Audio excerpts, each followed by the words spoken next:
Ja ću samo čestitati ekipe Metalurga na fair, korektnoj igri i ostali bez komentara. Благодарам, господин Цекоvić. Ko ćeš povedati? Čestitao bih domaćinu na jednoj sjajnoj utakmici, na jednoj fantastičnoj borbi. Mi smo u prvom problemu igrali zaista sjajno i u odbrani i u napadu, davali dosta lakih golova i stvorili prednost koja je po meni trebala da bude sasvim dovoljna za pobedu. Međutim, u drugom problemu zaista neke greške u napadu dovele su do toga da Metalurg tom svojom agresivnom igrom stvori nekoliko kontranapada i jednostavno dođe do izjednačenja. Mislim, i možemo i ne možemo da budemo zadovoljni ovim bodom. Mogli smo eto u zadnjem napadu da izgubimo utakmicu, ali eto, zadovoljni smo, što da kažem. Čestitao bih još jednom. Благодарам. Ko ćeš gospodine Červar povedati? Pa ovako, čestitam ekipi Vojvodine na jednoj fer i korektnoj igri i to je stvarno jedna dobra ekipa, ali ovom puta nesumnjivo da su i vjerojatno jači od nas, ali ono što trebam pohvaliti ovaj puta je naša ekipa.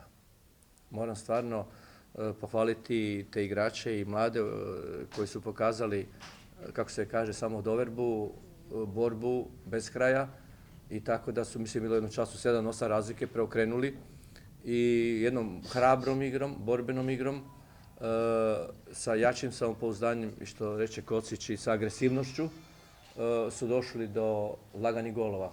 Mali Nikola je fantastično istrčao 4-5 kontri. To rade krila koja su već kvalitetni, koje može osjetiti kontru.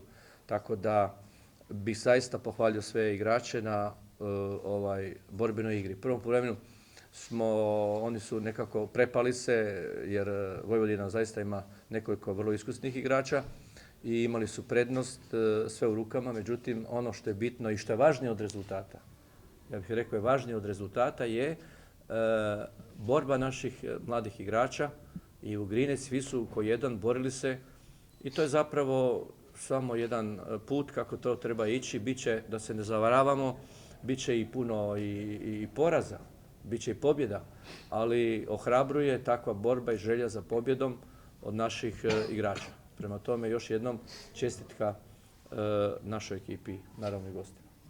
Благодарам, господин Červar. Mađo, ste povedati. Да ве поздравам сите присутни, да им честитам на Вojvodina за фер и коректната игра. Јас мислам дека на оваа утакмица покажавме карактер, покажавме дека може од 6-7 разлика да ја вратиме утакмицата. Имавме напад за победа, али не ја искористивме. Мислам дека треба да бидеме задоволни со овој резултат. Во второто полувреме ја кренавме малку агресивноста во одбрана и мислам дека тоа беше пресудно за резултатот.